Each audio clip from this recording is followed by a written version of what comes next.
ఈరోజు ఏం పచ్చడి పెడుతురు? ఈరోజా చింతకాయ పచ్చడి. అది చింతకాయ పచ్చడి పెడుతున్నాం అనమాట. ఈరోజు అయితే బొచ్చెతోటి, అంటే చాలామంది తెలుసు ఇట్లా పొట్టు తీసి కూడా పెడతారు చింతకాయ, కానీ మేము అట్లా తీయకుండానే పెడుతున్నాం అనమాట. ఈరోజు తీసింది కూడా అడిగిర్రు, కానీ కొంచెం టైం పడుతుంది దానికైతే. ఇంకా ఈరోజు అయితే నేను చింతకాయ పచ్చడిల కోసం ఎల్లిపాయ పొట్టు, ఎన్ని ఉన్నాయి ఎల్లిపాయలు? ఇవన్నీ ఇవ్వాలి నేను.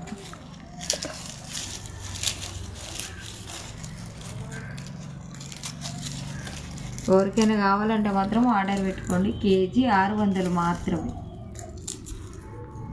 పోపు పెట్టి ఏమన్నా పెట్టిస్తాం, పోపు లేకుండానైనా ఇస్తాం అనమాట. చాలామంది లేకుండానే అడిగారు. ఈ చింతకాయ పచ్చడి అంటేనే ఎప్పటికప్పుడు పోపు పెట్టుకుంటాం.